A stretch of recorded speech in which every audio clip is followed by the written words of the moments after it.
Welcome to The Leading Edge, leadership lessons to help you bring your mission to life. Here's Mindy Odlin and Stacy Collins.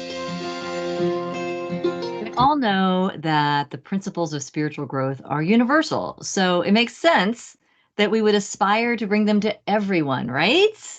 Well, I'm Mindy Odlin. My co-host Stacy Collins will be back next week, sending a huge shout out to all the fabulous ministerial candidates that she is hanging out with today. But I digress. In today's episode of The Leading Edge, we're going to discuss one of the biggest challenges facing the growth of New Thought organizations, and that is, how do we reach new people? We long to be inclusive. We know that our teachings and our services could benefit anybody, everybody. So the big question then becomes, how do you find the people who are open, who are interested, who are receptive to what you have to offer? So in today's episode, we are going to roll up our sleeves. We are going to get strategic about reaching out and inviting newcomers. Sound good? All right. Well, if you are ready to help your organization stop being the best kept secret in town, this is your moment. Would love to talk with you. Feel free to call in at any time. Studio line is 816-251-3555. And as we always do, we always begin each new episode with a check-in. Last week, we talked about getting strategic. We talked about simplifying your process and streamlining your operations so that you can align everything to your mission. So would love to hear what came up for you. What have you started doing that maybe you weren't doing before? What have you stopped doing because you realized it's not the best use of your time or resources? And what are the things you've identified that you know are so important that you got to continue doing those things? We have a Facebook group, facebook.com/groups/SpiritGroups. Would love to hear from you and hear how you are applying the ideas from each of these episodes to your own life, to your organization, and to in support of bringing your mission to the world. That's what we're here to do. I want to do a shout out to Gregory Nowak, who reached out through our Facebook community with a question. So I'm going to kick things off answering Gregory's question today. And thank you, Gregory, for reaching out. This is a question that I think is going to resonate with a lot of you who are out there leading small groups, maybe some of you for the first time, but even if you've been doing it for a long time, I think this is a really great question. So here's what Gregory asks. He says, do you have host infrastructure notes online? He said, in particular, here's what I'm looking for. I'm looking for how to encourage a group member to open up a bit. What do you do when a small group member, after a few weeks, still does not want to speak? Maybe they're shy, or it seems they're just there to listen. And he says, what I did is when the person opened up, such as laughed, or you gave some feedback, some verbal feedback, I asked for their thoughts on the topic, and then they quit about 2 weeks later. So just want to really honor the authenticity in this question. And it is one that is, when you are leading small groups, it seems like the question always comes on one of the scale or the other. What do you do when they won't stop talking? And then what do you do when you can't get them to start talking, when you can't get them to open up? And so this is, in my training of small group leaders, this is my policy. It's not a rule of thumb. It's not best practices. Very seldom will I break this rule. My policy is to never, ever call on somebody. I'll let that sink in a little bit. To never, ever call on somebody. Now, sometimes I'll see someone who's shy, who is giving me all the nonverbals that indicate they want to talk and they want to be called in. And that is my only exception, is if I see someone who is visibly wanting to interject and feeling like they need permission, because a lot of people are a little shy about that. But in general, my general rule is that I do not call on people. And here's why. Well, for one reason, I'm pretty introverted. I grew up a very, very shy person. And when I first started going to a church, if I didn't raise my hand, I didn't contribute, I didn't say a word, I didn't utter a peep. In fact, when I went, so I was leading a church in Wimberley, Texas, a New Thought community. I was brand new, brand spanking new. And I was going through the SEE curriculum, which stands for Spiritual Education and Enrichment. I was in a class at a very large church in Austin, Texas, and I had a classmate who knew that I was leading the church in Wimberley and saw that I never opened my mouth. I never answered a question. And she thought, that poor thing. She might need a little help. So she came to visit me on a Sunday morning and she saw me in my community, and it was a very different story. But when I'm in a learning environment, I can be very, very shy. I'm a bit of a wallflower.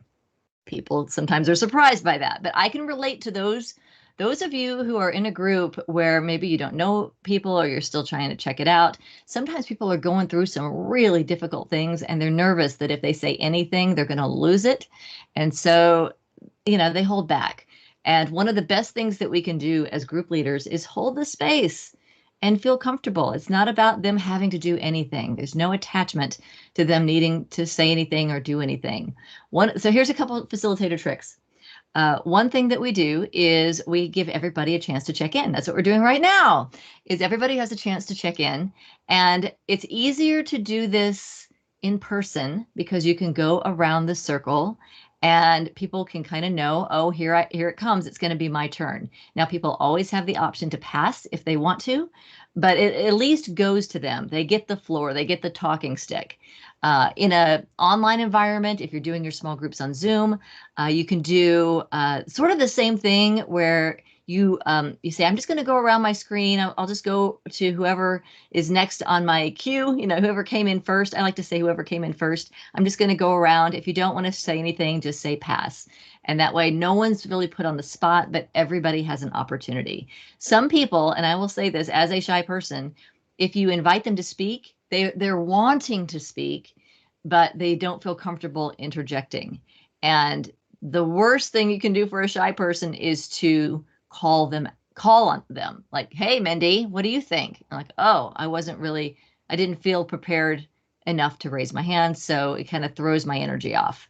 And if it's too daunting, you have what happened to Gregory, which is they might try for another week or two, but it's just too high of a gradient. So that's one tip is, create the space where everybody can check in, but give everybody a pass if they need to pass.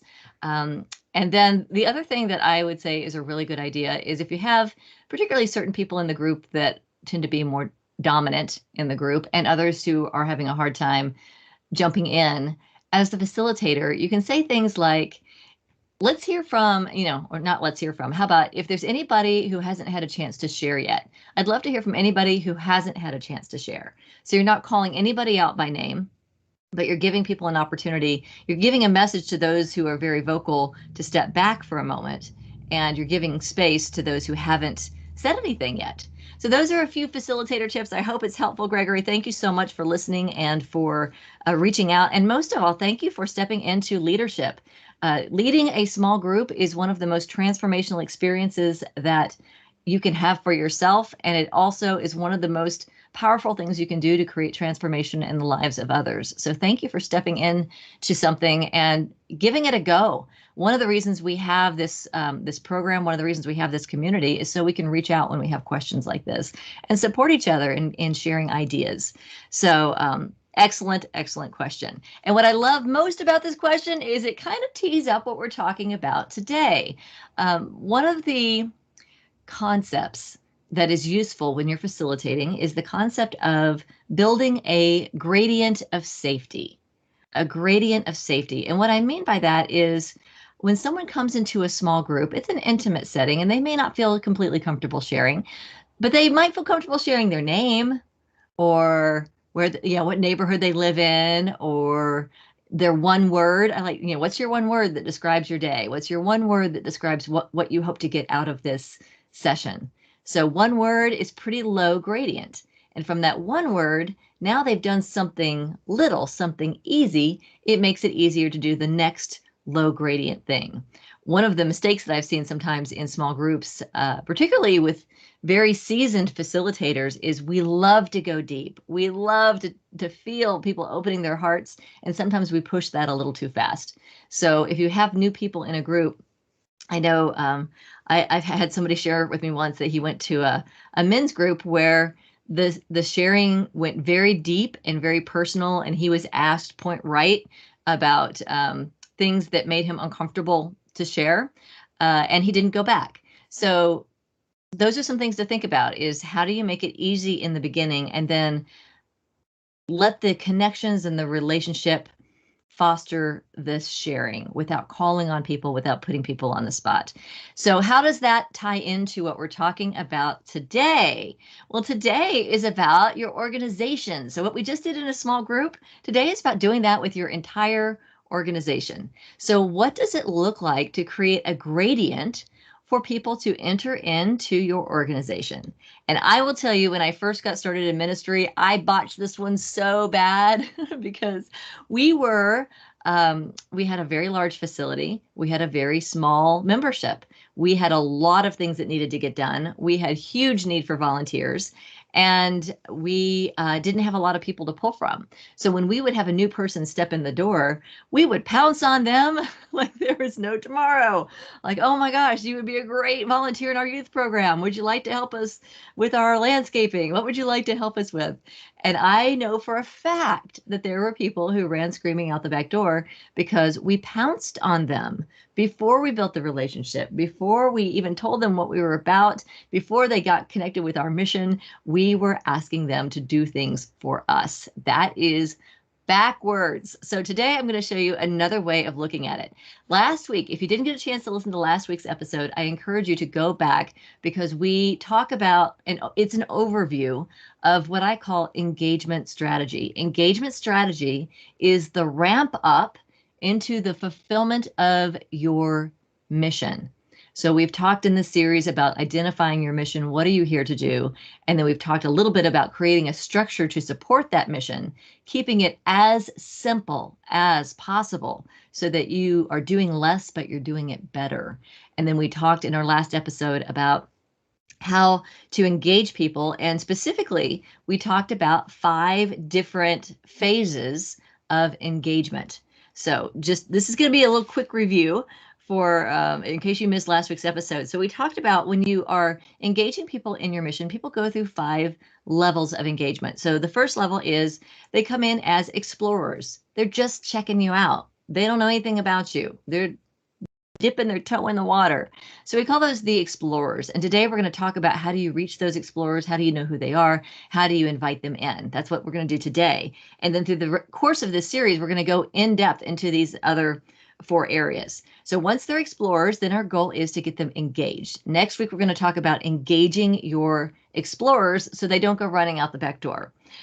Then once they're engaged, what we want to do is invest some time in them, teach them what are we about, teach our core principles. That's what we call the expand mode, help them expand their knowledge, their understanding of who we are, what we teach, what it means.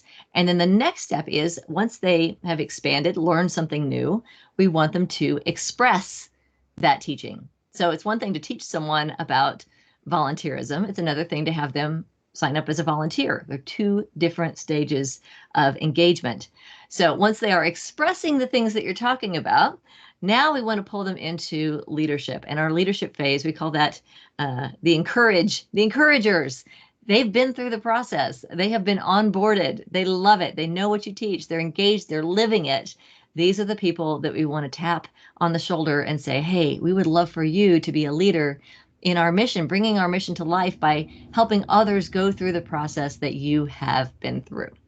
So that's a review on the entire engagement strategy. Today, I'm going to focus on just that first piece of it. And I will share with you, this is a process that I have taught for years and at times charged thousands of dollars for this training. This is game-changing stuff, friends. So if you are a note taker, even if you're not, be a note taker today. Pull out a pen, pull out a pencil, and take some notes on how you can use this to help you grow your ministry, to help you grow your organization, and most of all, to help you bring that mission to life in a way where it is alive, it is breathing, and it is transforming the lives of every person that you serve. So are you ready? All right, deep breath. You got this. You got this. Okay, so today, reaching your explorers. So, first question is, who are your explorers? And here's a hint. The answer is not everybody. Okay. So the answer is not everybody. Who are your explorers? Who are the people that are out there looking for something that you offer, but they've never heard of you before? They don't know you exist. Who are they? Where are they? So these are some really great questions to ask is, for our community, for our culture, who are the people that when they walk through our door, they get it. They feel like family. It feels like tribe. It feels like they belong here. Who are the people that when they land, you just know that they're in for life? So who are those people? So ask yourself, when you look around your community, who are the people that are already here? What do they have in common? One of the big questions that I love to ask is, what were they doing just prior to deciding that they wanted to visit your community? And a great way to begin exploring this for yourself is to think back on your own story. So for me, I grew up not very religious, not really I would visit my friend's church every now and then because that's what my friends did, is invite their friends to church, but I wasn't super religious, and I certainly didn't go to church on a regular basis. Wasn't really thinking that it was missing in my life. But I had a friend who was in the personal development sphere with me. I loved personal development. I loved personal growth. I loved reading self-help books. Can you get some hints here? Ding, ding, ding. This is a potential person. So she knew what I was reading. She knew what I was into. She knew what I did for work, which was transformational in its nature. And she shared with me that she was part of this Unity community. So shout out Pam Bronick at Unity of the Hills. Thank you so much for that early invitation to join you. And I thought, okay, well, that's nice. And Pam's cool. And if she likes it, it must be a cool thing. But I don't do church. It's not my thing. Not my thing. And then I saw her again, and she mentioned again something that was happening at the church. Oh, you would like it if you ever want to come, be my guest. And she invited me again. And I thought, well, that sure is nice of her. I can tell that she's very involved in her community, and then it means a lot to her. And then I saw her again. And this time, my life was kind of a wreck. That is an understatement.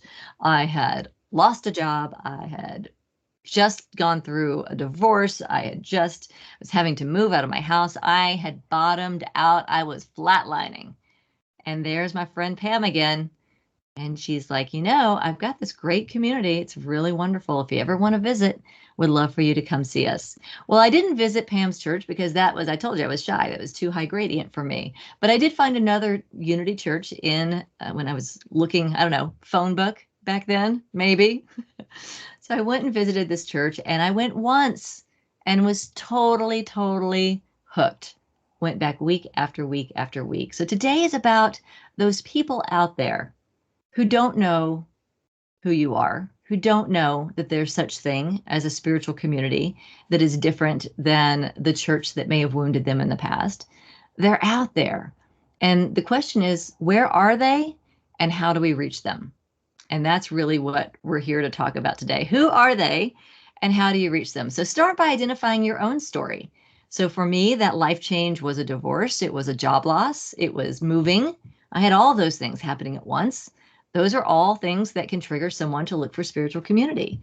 What was it for you? And would love to have you share your story. If you want to call in and share your story, we would love to hear from you that way. Or if you want to post it in our Facebook group, facebook.com/groups/SpiritGroups. Our studio line is 816-251-3555 if you'd like to call in and share your story, or if you have any questions that you'd like to share as well. So here's the great tip. Find your own story and then go to your community. Go to the people that you're like, oh, if we had a dozen of those people in our community, we would never have to worry about anything ever again. Who are those people? And ask them their story.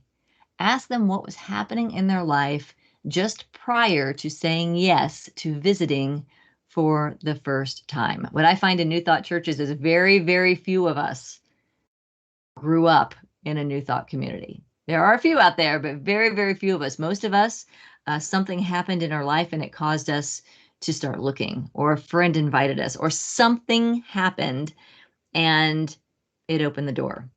So as you think about your explorers, think about your own story, talk to the people in your community, find out their story, and start thinking about, what do we all have in common? What are the things that you notice? Where do we shop? What do we tend to read? What do we do for fun?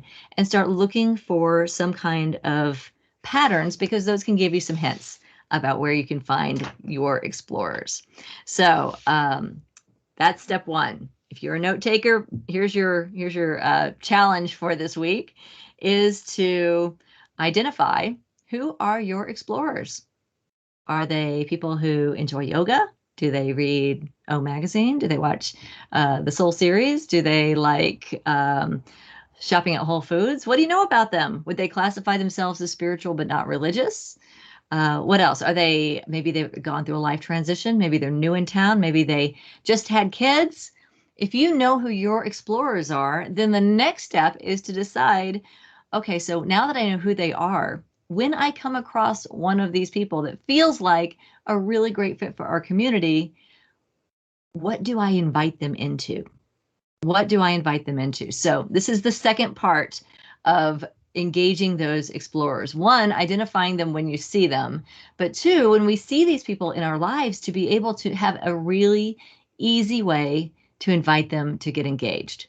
So my friend Pam, she said, hey, if you want to check it out, come to Sunday service. Come visit with me, be my guest. That was one invitation. What I recommend when I work with ministries and mission-centric organizations is that you have two avenues for people to come in. Again, we got our shy people here, might feel more comfortable in a different setting, might have sworn that they would never, ever in their life step through the door of a church again. So if they're not going to do church, what's your other option? What's your other option? If you can have two options at least and no more than three, this is about cultivating a very simple, very easy invitation that anyone in your ministry could extend. Okay, so what might that be? The obvious thing is your Sunday service. But then again, maybe not that obvious, given that we've just spent the past 18 months, many of us, not being able to do the traditional Sunday service. You see why it was really handy for those who had this structure in place to be able to have their plan B already ready to go. So you have your first option is Sunday service as we know it and love it. Come on over, hang out with us. And then maybe your second option is, maybe it's church online, and maybe you're going to continue offering church online for those who, maybe those who found you who aren't even in your local area. I know Stacy at Unity of Houston, who's usually here with us, they have had that happen a lot. They have all kinds of people going to Unity of Houston now that aren't even in Texas, aren't even in the United States. So what if you have the option of join us locally or join us online? And now here's the big one, and you probably saw this one coming. Third option, and I would actually put this as the first option, is to invite them to join a small group. Why? Because for those shy people, for those people who aren't comfortable in a big crowd of people, whether it's because they're shy or because they're nervous about COVID or for whatever reason, it is really nice to have a small group setting to invite them into. For people who are not church people, a small group is a great alternative. It doesn't feel so churchy. And sometimes they will come into your small group and they will engage in your Sunday service. But even if they don't, I have seen people come into small groups and fully engage in the mission of the organization. So this is maybe for some of us a little bit of a release on our attachment to what Sunday service is supposed to be, that everybody has to come on Sunday. Some people work, some people just don't do Sundays, but they love your small groups. Love, love, love. I had one person at one of my churches that I think she was in 5 small groups and she loves Sundays too. But think about that. So what are your points of entry? Nice to have at least 2 so that people have a choice, but no more than 3. The most common combination I see is a Sunday service, local service, and small groups. Or you may be doing online service and small groups. And maybe you have all three. Maybe you do your local service, your online service, and your small groups. Those give people some choices based on what they're comfortable with. What do they enjoy? How do they learn? So we are talking about engagement strategy. How do you build a nice, comfortable ramp up into your community, into what you're about, so that people can comfortably get engaged, comfortably meet people, and feel like they know what they're talking about before they get asked to step into leadership, to be on the board, to do all of these things that sometimes we tend to pounce on people and skip a few of these steps. So step one is identify who are your explorers, where can you find them? And then the second part of that is, what are you going to invite them into? 2 things, no more than 3. Think about it, take some notes, jump into our community, let us know what you come up with. Facebook.com/groups/SpiritGroups. We'll be back with more of The Leading Edge in just a few minutes. And remember, if you would like to call in, we love taking your questions. 816-251-3555. I'm Mindy Odland. We'll be back in just a moment with The Leading Edge.